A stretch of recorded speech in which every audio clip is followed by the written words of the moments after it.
The locked box at the end of Five Nights at Freddy's 4 functions less like a literal container and more like a narrative pressure point, a symbol deliberately designed to collapse multiple interpretations of the story into a single unanswered question. From the moment it appears, the box is framed as something final and dangerous, hidden away yet impossible to ignore, and the phrase associated with it, "Some things are best left forgotten for now," immediately positions its contents as tied to memory, trauma, and suppressed truth rather than a simple physical object. The fourth game is deeply concerned with childhood fear, fractured perception, and the unreliability of memory, so the box naturally inherits those themes.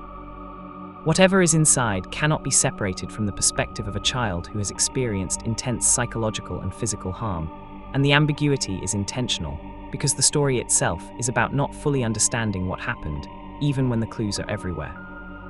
One of the most common interpretations is that the box contains evidence or representation of the crying child's death, not necessarily in a literal sense like a body, but as a symbolic container for the truth of what happened to him. The entire game builds toward the hospital scene and the flatline, framing the experience as something remembered or relived rather than happening in real time.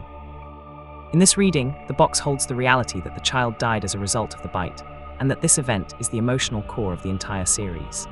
The locks on the box reflect the family's denial and the mind's refusal to process the trauma, while the refusal to open it mirrors the player's inability to get a clean, objective explanation of events. The box does not need to be opened because the game itself is already showing what is inside through symbolism, nightmares, and repeated imagery.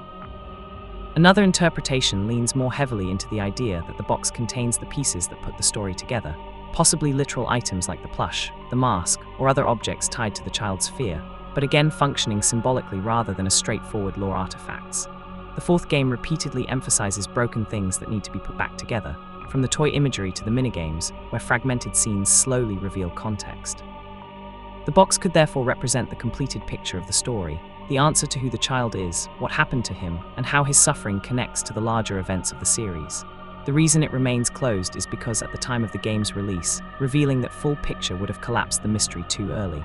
In that sense, the box is not hiding an object from the characters, but hiding knowledge from the player. There is also a strong argument that the box's contents are not fixed at all, and that this is the most important part of its meaning. The creator has stated that the contents changed over time, which suggests that the box is a meta-narrative device rather than a concrete plot element.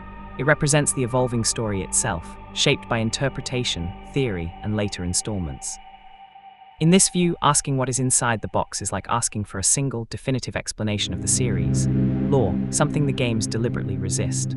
The box exists to remind the player that the story is built on implication, symbolism, and reinterpretation, not on clean answers. Opening it would undermine that design, so it remains sealed.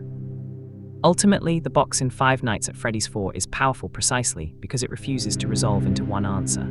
Whether it is understood as the truth of a child's death, the emotional core of the narrative, the assembled pieces of the story, or a meta-commentary on mystery itself, it serves the same purpose: to embody the idea that some truths are too painful, too complex, or too unstable to be neatly revealed.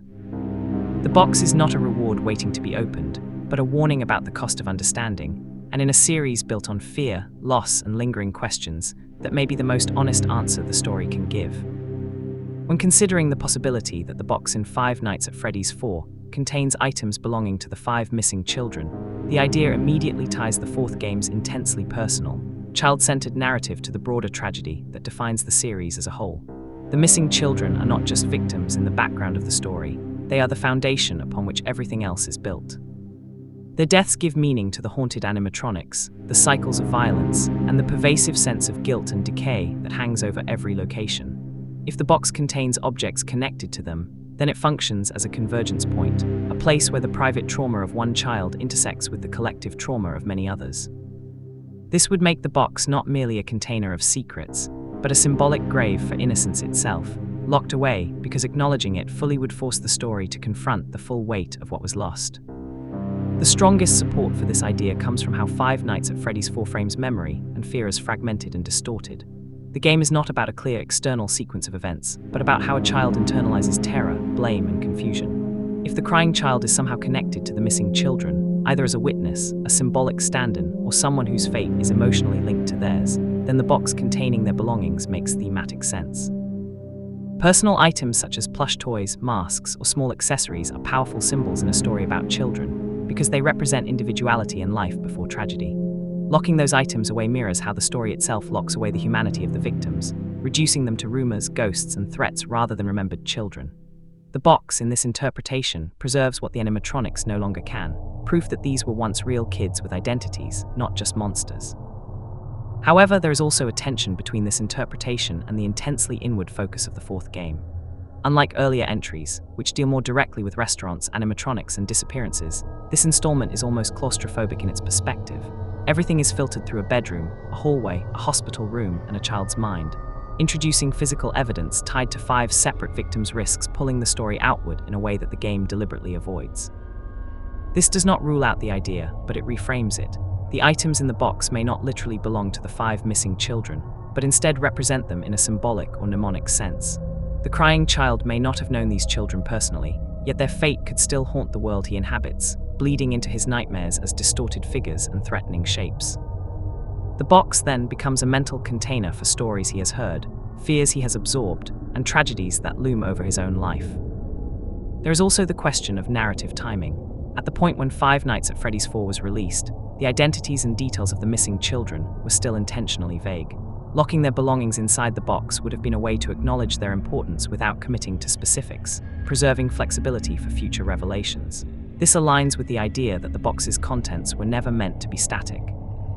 If the story evolved over time, then the box could retroactively be understood as holding whatever truth the player is not yet ready to see.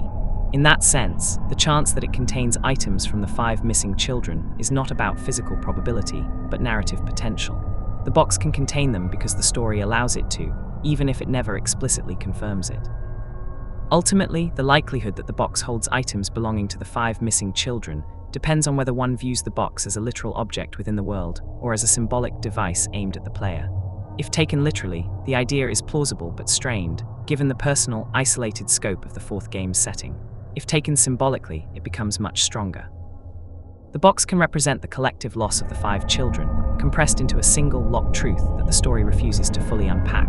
In that reading, the box does not need to physically contain their belongings to contain their presence. It holds their memory, their stolen childhoods, and the unresolved guilt that defines the series. Opening it would mean confronting not just one tragedy, but all of them at once, and that may be precisely why the box remains closed.